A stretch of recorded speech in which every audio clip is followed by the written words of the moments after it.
आपलं स्वागत आहे। आज आपण बनवणार आहोत उपमा। त्यासाठी 1 वाटी रवा घेऊन घेतलेला आहे। आपण रवा चांगला भाजून घेऊ मंद आचेवर। 4-5 मिनिटं चांगला भाजून घ्यायचा, परतवत राहायचं एकसारखं। रव्याचा कलर जास्त बदलू द्यायचा नाही। रव्याला चांगलं एकसारखं भाजून घ्यायचं, जास्त जाळायचं नाही त्याला।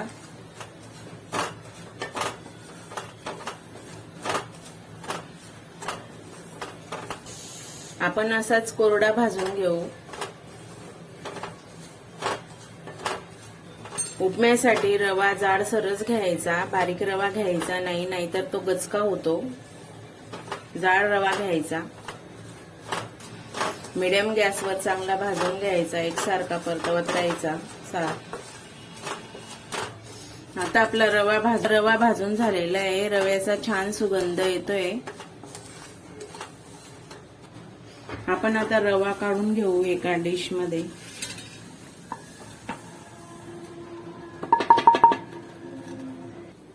आता आपण तेल टाकून घेऊ।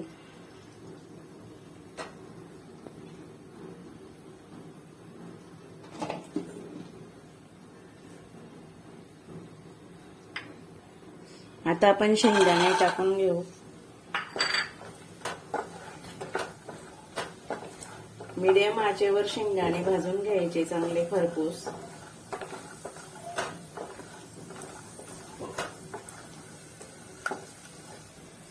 आता आपले शेंगदाणे भाजून झालेले आहेत, आपण काढून घेऊ।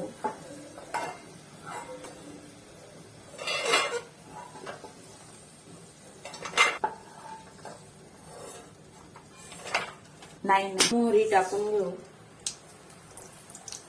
मोहरी चटकली आपली। आता आपण जिरं टाकून घेऊ। आता हिरवी मिरची टाकून घेऊ।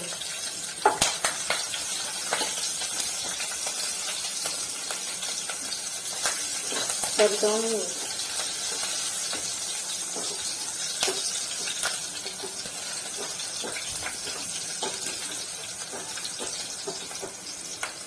कढीपत्ता टाकून घेऊ आपण।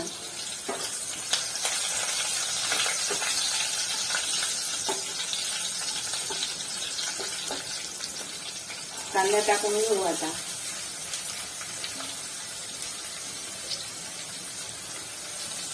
कांदा गुलाबी होईपर्यंत भाजून घेऊ।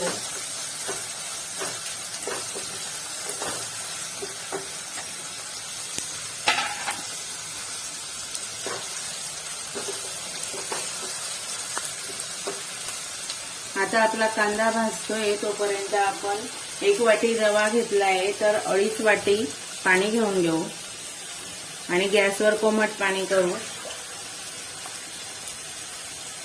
रव्यामध्ये टाकायला।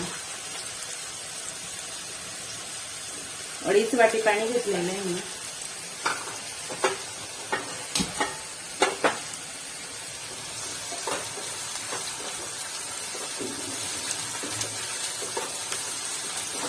कांदा चांगला परतवून घेऊ आपण।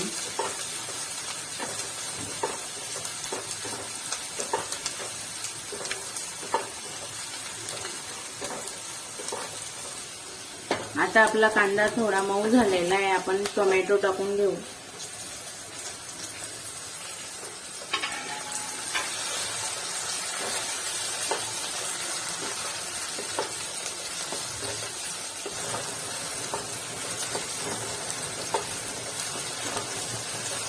आता आपला टोमॅटो झालेला आहे।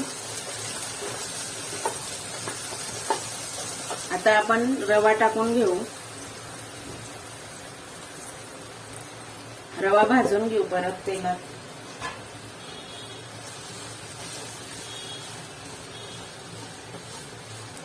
दोन एक मिनिटं भाजून घेऊ आपण।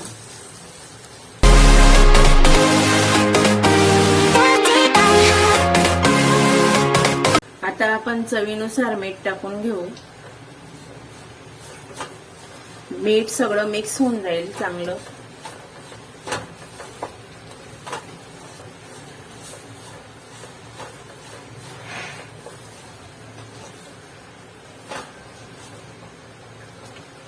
आता आपण गरम पाणी टाकून घेऊ. गरम पाणी टाकलं की हलवत राहायचं की थोड्या पडायला नको म्हणून.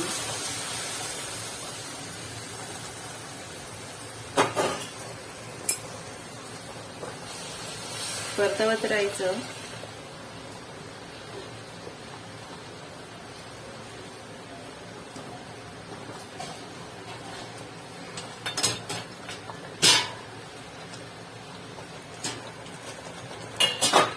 थोडं पाणी उरवलं होतं मी, ते पण लागेल आपल्याला.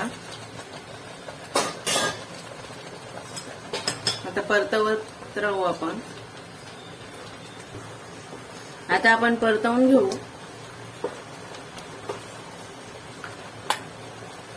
आता हे शेंगदाणे टाकून घेऊ आपण.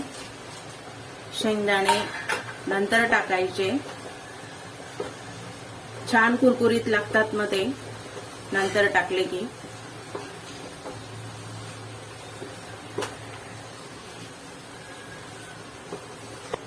आता आपण 2-3 मिनिटं झाकून घेऊ.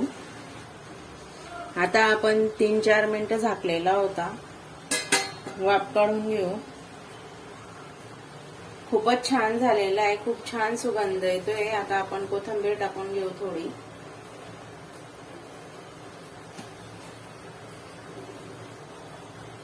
एकदम छान झालेलं आहे.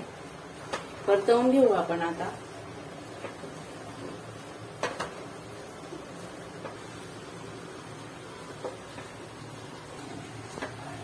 कोथिंबीर सर्व मिक्स करून घेऊ आपण चांगली.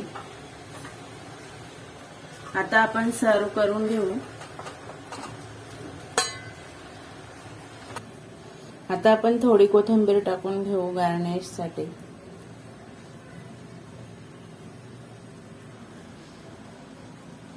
तयार आहे आपला उपमा. आता आमच्या चॅनलला सबस्क्राईब करा.